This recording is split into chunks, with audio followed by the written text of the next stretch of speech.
જેતપુર ખાતે 26 વર્ષ પહેલા ગુનો કરનાર આરોપી ઝડપાયો। રાજકોટના જેતપુર ખાતે 26 વર્ષ પહેલા ફેક્ટરીમાં વોચમેનની હત્યા કરી અને લૂંટ કરીને ભાગી ગયેલા આરોપીને ઉત્તર પ્રદેશના ચિત્રકૂટ જિલ્લામાંથી સુરત પીસીબી પોલીસે ઝડપી પાડ્યો છે। આરોપી છેલ્લા 26 વર્ષથી નાસ્તો ફરતો હતો અને તેના ઉપર 10,000 રૂપિયાનું ઇનામ પણ જાહેર કરવામાં આવ્યું હતું। પોલીસે આરોપીની ચિત્રકૂટ જિલ્લાના દદુવા ડાકુના વિસ્તારમાંથી જીવના જોખમે પકડી પાડ્યો હતો। આરોપી 26 વર્ષ પહેલા રાજકોટ જેતપુર વિસ્તારમાં ટાઇલ્સના કારખાનામાં કામ કરતો હતો। તે દરમિયાન તેઓના વતન તરફના મિત્ર વિરેન્દ્ર તથા કારખાનાની આજુબાજુમાં કામ કરતા અન્ય બે ઇસમો સાથે ભેગા મળી તેઓના શેઠના કારખાનામાં ચોરી કરવા માટે ગયા હતા। આ દરમિયાન વોચમેન આવી જતા તેઓએ વોચમેનના હાથ પગ બાંધી પથ્થરથી મોઢાના ભાગે મારી તેની હત્યા કરી હતી।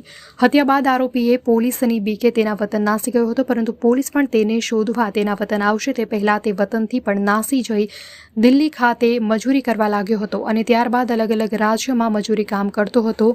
આટલા વર્ષો બાદ ફરીથી તે પોતાના વતન ખાતે આવીને રહેવા લાગ્યો હતો।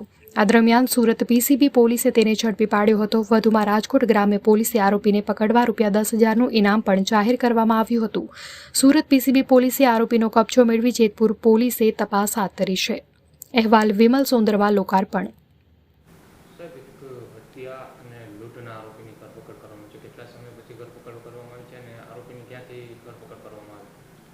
જેતપુર સિટી પોલીસ સ્ટેશનમાં 1999ના સાલમાં એક લૂંટ વિથ મર્ડરનો ગુનો દાખલ થયેલો હતો, જેમાં ફરિયાદી વજુભાઈ સાકરિયાના કારખાનામાં તેમના પગી દેવજીભાઈ ધંધુકિયાને હાથ પગ બાંધી અને તેમને પથ્થર વડે મોઢામાં મારી અને બે ઈસમો નાસી ગયેલ તેમણે રોકડ રકમ તેમજ તેમની મોટરસાઇકલ પણ સાથે લઈ જતા લૂંટનો ગુનો દાખલ કરવામાં આવેલો હતો અને જે ભોગ બનનાર છે એ પણ મરણ જતાં 302નો ગુનો દાખલ કરવામાં આવ્યો હતો।